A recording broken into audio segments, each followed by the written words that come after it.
Hello and greetings. This is Dan speaking. Today we are continuing our reviews on Spider-Man the Animated Series.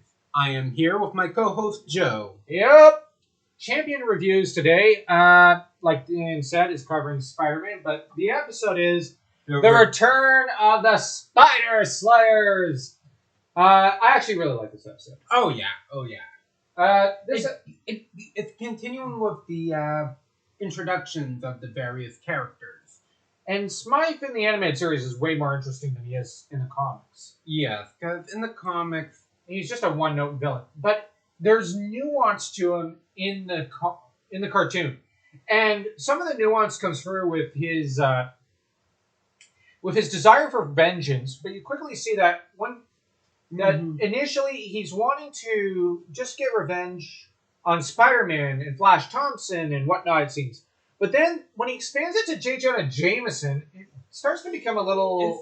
It's one thing for... one thing to say if Eddie Brock was part of that hit list, because... Well, he is. He did destroy Spencer Smythe's entire reputation. Without even trying. But that's Brock. He's incompetent. In every universe, he's generally an incompetent, stupid guy who just blames all his problems on Spider-Man. And this is consistent.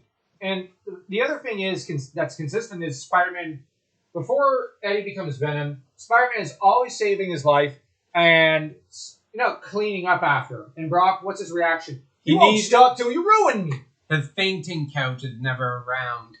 Jeez. No offense, but Brock has no understanding of nuance. It's just, dude, he just saved your life. Well, I lost my job. You have your life. It's like, would you prefer dealing with Spider-Man or the giant robot trying to kill you? It just... But here's the thing. That's consistent to the character. It's always been consistent to the character. And there's a reason Venom, or Brock, in this case, is one of the most interesting villains. It's not that he has nuance. It's that he's just one note. You do need those evil Dark Lords, or those cannibalistic monsters like Croc, or Sauron, or in this... Well, Sauron has more nuance. I should correct that and say... like Melganis from Warcraft 3. In this case, Venom or Eddie. Eddie was always a rotten apple. But then you get... I'll get you if it's the last thing I do. Yeah, it's like, I'll get even with you if it's the last thing I do, he says. Rather cliched. But with Spider-Man, that's supposed to be... That's a regular thing. It's supposed to be, but not always. But Now... Jonah, like I said, the minute he comes in, you're kind of going, wait, Smythe's entire quest for vengeance has lost all traces of morality. All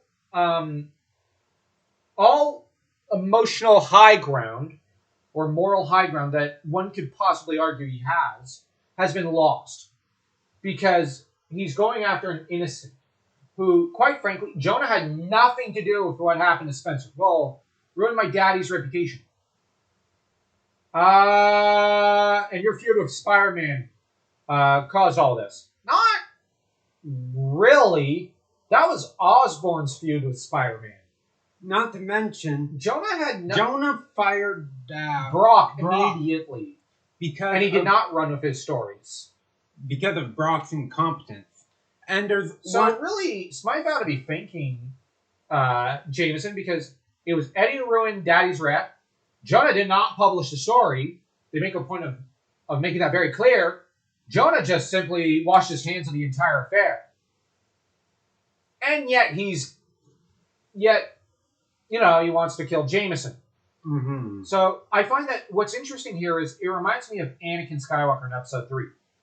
What I mean is, you're kind of like, okay, I follow the logic. But the minute revenge starts to overtake reason, he wants to destroy everything or everyone around him. Mm-hmm. And that's really the tragedy of Alistair Smythe's character. Revenge ruins him for a long time. Mm-hmm. And at least of the three antagonists in this episode, Smythe, Brock, and Jameson, at least Jameson is the one that's much more willing to take responsibility for his own actions. Although, that said, I still love Spidey's quips. Like, it wants to mate, and you're the lucky guy. Referring to the Black Widow when she grabs Jameson's arm or wrist with that cable. I also like all the jokes. Like, you want a child separation already? I understand, but I'm hurt. Very politically incorrect. Yeah. And that's what makes this Spider-Man, his quips, some of the best in Spider-Man history. Yeah, he just doesn't care. He's just having fun. He doesn't really have much of a filter. Yeah, yes, that's it. What I also like is, no, take it back, referring to the bomb. It clashes with the color of my costume. Well, it did. I mean, the bomb was Dark green and green. yellow. And yellow, and he had a red and blue costume. I mean... That said, like, Spider-Man, what's also interesting about this depiction is you see all the shades of the character, like his temper, his human side, and this is really something that this series approaches the humanity of each individual character, makes them real in both a positive and negative sense, far more than any other superhero universe or story, except maybe the Clone Saga and the Green Lantern run of Jeff Jones.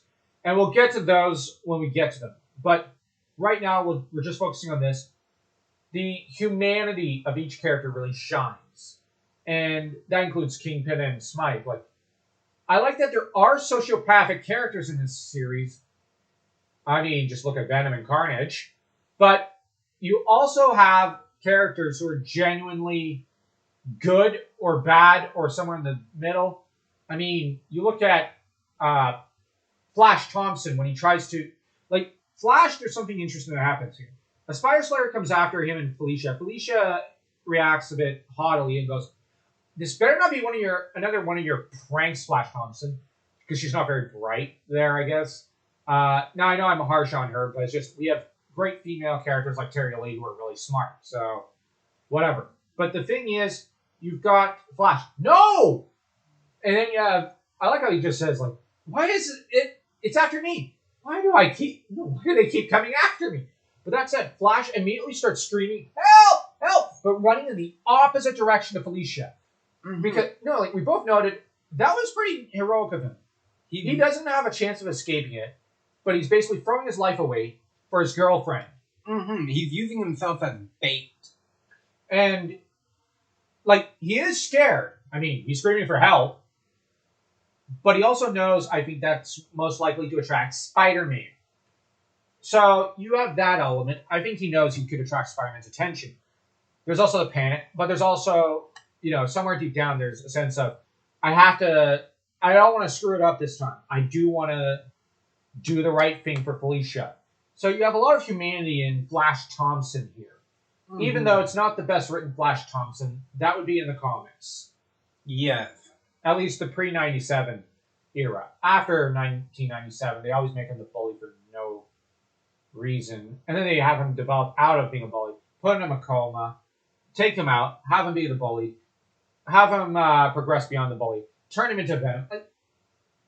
They don't know what to do with the character because they're too stupid and uncreative. Mm-hmm. But that's typical of comic book writers. And they're not typically a smart bunch. In most eras. Now, I know there are exceptions, but there's a lot of time periods when they're not very bright.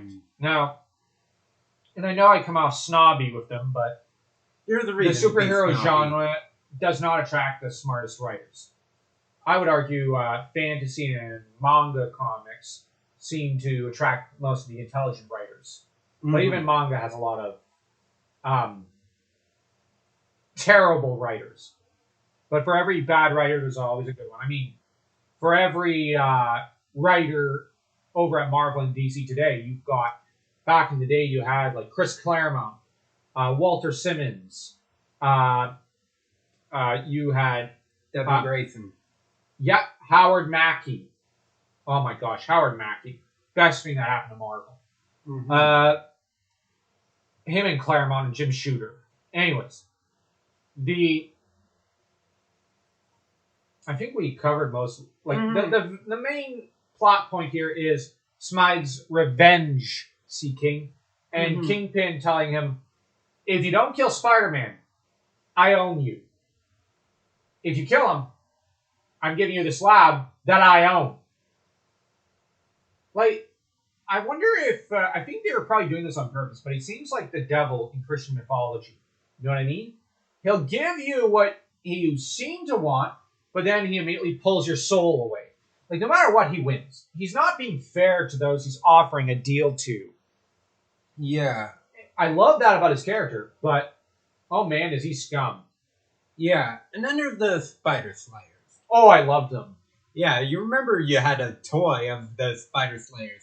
Yes, I did as a kid. I don't know where they are now. I think we sold them in a yard sale. I think we did. Damn it. I could have probably sold it for more money today. Oh well. We discussed the villains. Osborn tries to defend himself with those little robots. Now, I don't mind the robots. Okay, on to one point. What I hate about this show is that the guns don't have bullets. They're pew-pew lasers. I hate that. I know. And it removes immersion. And it has to do with the censors at the time. Batman, the animated series, didn't care about the censors. Yeah. Neither did Superman or Justice League. But the thing is, Marvel cared a bit more than DC. It's a little funny because as much as Spider-Man's joke, there's no filter, it's very politically incorrect. The concept of firing a gun was something that, or a hero punching a villain, was something that the Christian mothers really didn't like. And yet Spider-Man punches a few villains. Oh, yeah. He kicks a lot of the time. Yeah, he kicks them, he punches them, he tackles them. He actually even tears armor off, like he's almost tearing limbs off. And you're going to object to him punching. What? Like, he does everything else under the sun. It's like gay jokes. Oh, yeah, he cracks a few. It's like there's no limit to joking. And I love that. There's no filter. We've got friends like that, and oh man, it's always funny when they start on like that. Like no one, like they don't care if they offend anyone. They just keep cracking these jokes, and they're always good jokes. Mm-hmm. But anyways, I think that's about it for this episode. So rating. I actually kind of like this episode more than some of the previous ones. Mm-hmm. But at the same time, objectively, I'm kind of looking at it and going, well, it didn't serve as much in some ways for the plot as the previous one. It comes as part of a package with the previous one, so I might say 2.25 stars again. I'll say 2.5. And what brings well, there is no 2.5, so you mean 2.5. 2.5. Okay. 2.5, mainly because it brings it up from 2.25. The ending scene with Mary Jane. Oh, yeah. Face it, Tiger. You hit the jackpot. The most iconic scene in the original period from 1962 to 1987 of Spider-Man. Only thing is, I wish they had delivered better on MJ in this series. Oh yeah, definitely. They don't do a good job with her. Only in a handful of episodes, and there are specific writers that do personally get involved in the writing of those episodes. Like Stan Lee is one that personally wrote a couple of episodes, and those are the best Mary Jane episodes. Probably. But a lot of other episodes, the cringe. The cringe! But anyways, if you like this video, like, share, subscribe, and do something that the censors would never allow you, and punch that notification bell.